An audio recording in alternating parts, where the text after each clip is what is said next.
क्या हाल है सभी के? कैसे हैं आप सभी का एक बार फिर से स्वागत है। साथ ही साथ एक बहुत बड़ी खुशखबरी आप सभी के बीच में आप सभी को देखने को मिलेगी। यूपी पुलिस कांस्टेबल का री एग्जाम डेट जो आपका था, वो डेट की अनाउंसमेंट हो चुकी है, नोटिफिकेशन आउट हो चुका है। और साथ ही साथ आपका जो जो परीक्षा होनी है वो आपकी अगले महीने अगस्त मंथ में 4 से 5 तिथि निर्धारित की गई है, उसी तिथि में परीक्षा की होगी। अब देखना सबसे ज्यादा महत्वपूर्ण ये होगा कि क्या ये परीक्षा फिर से होम डिस्ट्रिक्ट में करवाई जाएगी।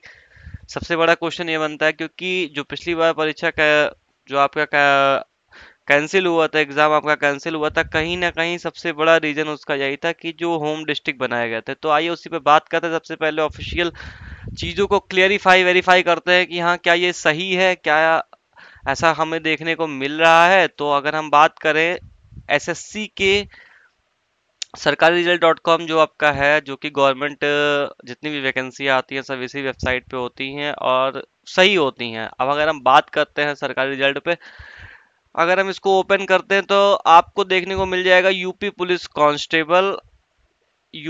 कांस्टेबल का आपको 2024 का जो नोटिफिकेशन है वो आपको आज देखने को मिलेगा। और बात करें साथ ही, अगर हम बात करते हैं कि अगर हम इसको ओपन करके देखते हैं अगर, तो ये देखिए आपको यहाँ पे एक 23, 24, 25, 30, 31 अगस्त 2024 जो है, ये आपका कहीं ना कहीं ऑफिशियल डेट है, न्यू एग्जाम डेट है। तो काफी ज्यादा टाइम नहीं बचा है आपके पास, बहुत कम टाइम है। लगभग लगभग मान के चले तो 25 से 1 महीने का टाइम आपको मिल रहा है, 25 दिन 26 दिन मान के चलिए, अगर हम अभी से देखते हैं इस चीज को तो। और सिलेबस की अगर हम बात करें, सिलेबस आपका वही रहेगा जो पिछले साल पिछले पेपर में आपका जो सिलेबस था। सिलेबस पे भी बात करते हैं। साथ ही साथ सबसे महत्वपूर्ण क्वेश्चन आज के टाइम पे ये, क्या होम डिस्ट्रिक्ट बनाया जाएगा, क्या फिर से होम डिस्ट्रिक्ट, क्योंकि इतना पास कोई भी एग्जाम डेट घोषित करने का कहीं ना कहीं ये संकेत तो जरूर दे रहा है कि फिर से एक बार होम डिस्ट्रिक्ट बनेंगे। परीक्षा आपके गृह जनपद में ही होगी, गृह जनपद में ही कराई जाएगी, ऐसा मेरा मानना है कि शायद ऐसा हो सकता है। बात करते हैं पोस्ट की, तो लगभग तो 60,244 पोस्टें आपको देखने को इस वैकेंसी में मिलेंगी। 10+2 इंटरमीडिएट की वैकेंसी सबको पता है, क्योंकि फॉर्म पहले भी हो चुका है, पेपर पहले भी हो चुका है। तो जिसका पिछले एग्जाम में जिसका एग्जाम अच्छा अटेम्प्ट हुआ था, अच्छा गया था, वो इस बार और अच्छा करने के प्रयास करें। साथ ही साथ जो कहीं ना कहीं जिनको लग रहा था कि हाँ कुछ चीजें छूट गई हैं मुझसे, उनके पास एक बेहतर टाइम है रिवीजन करने का। अब आपको क्लासेस भी देखने को मिलेंगी यूपीपी की। जो भी इम्पोर्टेंट क्वेश्चन, जो भी रिपीटेड क्वेश्चन या पिछले एग्जाम के बेसिस पे, वो चीजें आपको आजकल से देखने को मिल जाएंगी हमारे यूट्यूब प्लेटफॉर्म पे। बात करें इसके से ऑफिशियल जो नोटिफिकेशन आया है, अगर वो सबसे हम डाउनलोड कर पा रहे हैं तो आपको जरूर दिखा रहा है। This page is not working right now. ये जो वेबसाइट है, एक तरीके से चूंकि इतने ज़्यादा फॉर्म पड़े हुए हैं तो कहीं ना कहीं ये वेबसाइट क्रैक्स हो चुकी है। खैर उन सब चीज़ों का कोई मतलब नहीं है, कि अभी अब आपका जो एग्ज़ाम डेट है वो कहीं ना कहीं आपको दिख गया है सरकारी रिजल्ट के डॉट कॉम पे, तो ये चीज़ें सही हैं, इसमें कुछ भी फेक नहीं है। अगर हम बात करें सिलेबस की, कि सिलेबस क्या कहता है, आपका सिलेबस में क्या क्या चीज़ें हैं, तो सिलेबस जो आपका वही है कि आपके जनरल नॉलेज, आपके सामान्य ज्ञान या सामान्य अध्ययन जो भी कह लीजिए, अगर हम उसकी बात करते हैं तो टोटल 38 क्वेश्चन आपको देखने को मिलेंगे। 2 नंबर का एक क्वेश्चन होगा, 76 मार्क्स जो होंगे वो आपके सामान्य ज्ञान के होंगे। बहुत बड़ा रोल प्ले करेगा ये भी। सामान्य हिंदी की बात करें अगर, सामान्य हिंदी की, तो 37 क्वेश्चन आपको सामान्य हिंदी के देखने को मिलेंगे, जिसमें पैसेज वगैरह भी पूछा जाता है। तो 74 नंबर जो आपके टोटल हैं, ये आपके सामान्य हिंदी के देखने को मिलेंगे, पिछली बार की तरह ही। संख्यात्मक और मानसिक क्षमता की अगर हम बात करते हैं, बहुत लोगों का कहना है कि सर क्या ये मैथ नहीं है? मैथ ही है भाई, गणित ही है, बस क्या है कुछ क्वेश्चन का उलट फेर रहता है, लेकिन सिर्फ कहने के लिए रहता है। एग्जाम में आपको अच्छे खासे मैथ के क्वेश्चन देखने को मिल जाते हैं। तो 38 क्वेश्चन जो आपके आएंगे यहाँ पे 76 नंबर के, ये आपके मैथ के आएंगे। वहीं बात करें अगर हम रीजनिंग की, जो तो 37 क्वेश्चन आपके रीजनिंग को देखने को मिलेंगे, 74 नंबर की रीजनिंग आएगी आपकी। तो इस तरीके से अगर हम बात करते हैं तो एक अच्छा वेटेज आपको रीजनिंग और मैथ का भी यहाँ पे मिल रहा है, सामान्य हिंदी का भी मिल रहा है। तो इस तरीके से आप अपनी प्रिपरेशन को अच्छा कर सकते हैं। आप इन सब्जेक्ट पे, जो ये दोनों सब्जेक्ट हैं, इसको तो आप अच्छे से तैयार कर सकते हैं।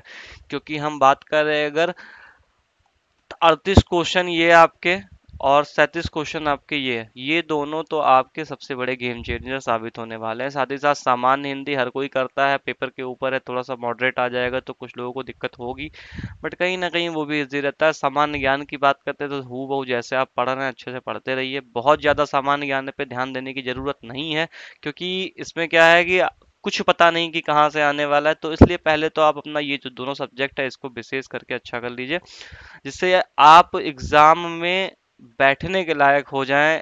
क्योंकि एग्जाम तो हर कोई देता है, लेकिन उस मेरिट में आना बहुत जरूरी है, कि जिस मेरिट में लोग क्वालिफाई करने की तरफ आगे बढ़ जाते हैं। तो पहले तो इस चीज को विशेष करके ध्यान दें कि ये जो आपका दोनों सब्जेक्ट है ये सही हो जाए। उसके बाद हिंदी को भी आप रिवीजन कर लीजिए, साथ ही साथ जीएस को आज से पढ़ना स्टार्ट करिए और एग्जाम तक पढ़ते रहिए। निश्चित ही क्वेश्चन आपका फंस जाएगा। वहीं अगर हम बात करें कि निगेटिव मार्किंग की बात करें कि निगेटिव मार्किंग क्या कहता है, तो टोटल आपके 150 क्वेश्चन होंगे, 2 घंटे का टाइम आपको मिलता है। और अगर हम नंबर की बात करें तो हर क्वेश्चन आपका 2 नंबर का होता है। हर क्वेश्चन की बात करें तो हर क्वेश्चन आपका 2 नंबर का होता है। वहीं साथ ही साथ अगर हम बात करें कि निगेटिव मार्किंग क्या है, तो 0.25 का निगेटिव मार्किंग आपको देखने को मिलेगा। हिंदी और इंग्लिश दोनों लैंग्वेज में पेपर आपका होता है। अगर हम सिलेक्शन प्रोसेस की बात करें तो पहले आपका ऑनलाइन रिटन एग्जाम होगा, फिर डॉक्यूमेंट वेरिफिकेशन होगा, फिर फिजिकल स्टैंडर्ड टेस्ट होगा यानी कि पीएसटी होगा, और फिर फिजिकल इफिशिएंसी टेस्ट यानी कि पीईटी पेट होगा, पीईटी होगा। तो इस तरीके से ये वैकेंसी है, इसका कुछ ये है। और अगर हम सिलेबस की, पर्टिकुलर सिलेबस की बात करते हैं कि जनरल जनरल नॉलेज में क्या देखने को मिलेगा, बाकी चीज़ों में क्या है, तो आप देखिए कि जनरल नॉलेज की बात करें तो India and India it's AdSense countries, जितने भी उसके अगल बगल के देश हैं, साइंटिफिक प्रोग्रेस एंड डेवलपमेंट, जो भी डेवलपमेंट वगैरह हुई है, नेशनल इंटरनेशनल अवार्डेड, जो अवार्ड के बारे में, लैंग्वेजेस के बारे में, बुक्स, स्क्रिप्ट, कैपिटल, करेंसी की बात करते हैं, अगर स्पोर्ट की बात करें, इकोनॉमी की बात करते हैं, अगर कॉन्स्टिट्यूशन की बात करते हैं, ज्योग्राफी की बात करें, नेशनल रिसोर्सेज की बात करें, इंडियन एग्रीकल्चर की बात करते हैं, अगर हम नेशनल रिसोर्सेज का नेचुरल रिसोर्सेज की बात करें, अगर हम ऑर्गेनाइजेशन की बात करें, अगर हम इन्वायरमेंट एंड अर्बनाइजेशन की बात करें, करंट अफेयर्स की अगर हम बात करें, तो वही बात करते हैं इम्पोर्टेंट डेट्स की और ह्यूमन राइट्स की। तो ये कुछ इंपॉर्टेंट महत्वपूर्ण टॉपिक हैं जो सारे सारे एग्जामों में जीएस जहाँ भी पूछा जाता है वहाँ पे आता ही आता है, इसमें कुछ नया नहीं है।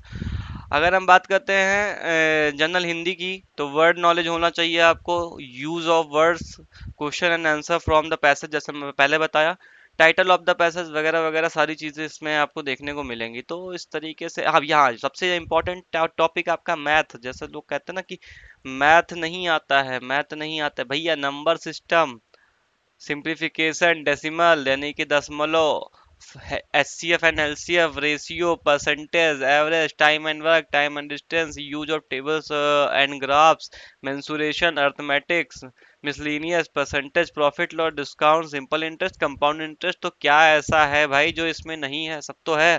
तो एक तरीके से मैथ का भी अच्छा वेटेज देखने को मिलता है आपको। तो ये थे कुछ आपके जो भी इम्पोर्टेंट सिलेबस है, इसको निकाल लीजिए, इस तरीके से पढ़ना आप स्टार्ट कर दीजिए।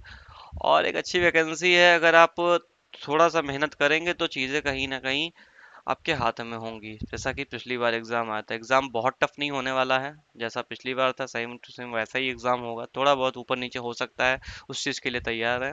तो पढ़ते रहें, और आज से ही आपको वीडियो देखने को मिलेगी, जो मॉक टेस्ट वगैरह है वो स्टार्ट हो जाएगा। तो कहीं से भी पढ़ें, बट अच्छे तरीके से पढ़ें और चीज़ों को सही बेहतर तरीके से समझें।